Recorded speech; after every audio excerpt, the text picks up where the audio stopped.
yang menunjukkan pisau didapatkan dia beli sendiri.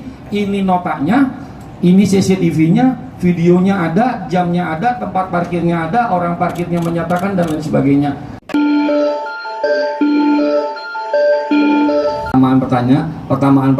Pertanyaan pertama adalah kaitan dua orang saksi dengan hasil penyidikan secara umum. Yang kedua adalah tentang anjing yang mengarah ke sana. Saya jawab satu-satu. Yang pertama saya jawab tentang dua orang saksi yang melihat dua orang jam 2 malam. Ya, itu yang dimaksud. Oke. Kebetulan kalau ini saya bersama Wadir datang ke TKP dan menemui dua orang yang bersaksi itu.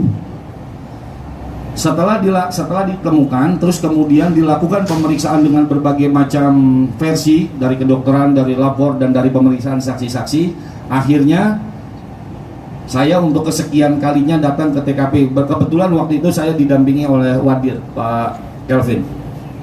Sampai di sana saya ketemu dengan orang yang bersaksi bahwa pada pukul 02.00 melihat dua orang yang menggunakan baju kerja, terus menggunakan jaket kupluk warna hijau.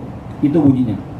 Saya temuin yang bersangkutan, saya ajak bicara, kemudian saya lihat, saya tanya, Bapak melihatnya di mana? Pada jarak berapa dan jam berapa? Saya mulai analisa dari waktu. Yang pertama dia melihat waktunya jam 2. Dari jam 2, kalau jam 2 berdasarkan keterangan orang ronda, didapatkan jam 2 itu motor sudah ditemukan. Berarti peristiwa itu sudah terjadi. Oke, dari waktu. Yang kedua, dari sisi tempat, lokasi, di mana Bapak melihat, dalam jarak berapa Bapak melihat? Dekat Pak, kata dia. Saya bersama Wadir dan juga tim yang lain menyelusuri jalan Pak. Jadi supaya Bapak ada gambaran, rekan-rekan media ada gambaran, dari TKP kalau nyebrang, masuk ke dalam perumahan, itu kalau jam 10 di portal Pak. Jalan ke dalam, ke belakang sana Pak, di belakang itu ada makam. Makamnya besar, makam Tanah Kusir. Di sana ada danau. Nah si orang itu melihatnya bukan di danau itu, ke sana lagi Pak. Kami ikuti jalan kaki ke sana tuh. Cukup jauh, sehingga dari sisi waktu, dari sisi tempat, dari sisi itu ini merupakan dua kejadian yang terpisah.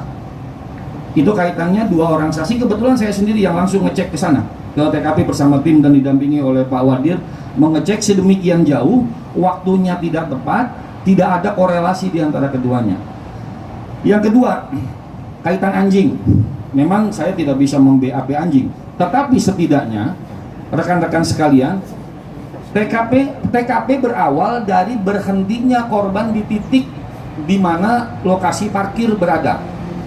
Artinya kalau dicium bau korban, maka motor itu pun merupakan bagian dari diri korban. Ketika ditunjukkan ke TKP, maka dapat dipahami secara logis bahwa orang itu akan mengarah ke sana. Karena ada barang milik korban, motornya yang ada di sana, di sekitar sana. Terus kemudian anjing menuju ke arah danau, tapi tidak sampai ke sana. Dia berputar di situ.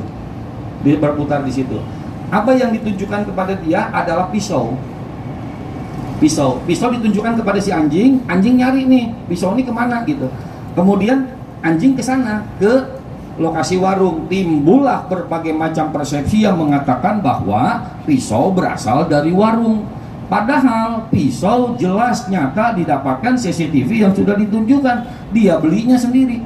Karena anjing berputar-putar di warung dan motor korban ada di depan warung, dianggaplah sebagai pisau berasal dari warung. Padahal faktanya menunjukkan pisau didapatkan dia beli sendiri. Ini notanya, ini CCTV-nya, videonya ada, jamnya ada, tempat parkirnya ada, orang parkirnya menyatakan dan lain sebagainya. Itu kira-kira yang bisa saya jawab untuk pertanyaan Masnya ya, Pak Kabit.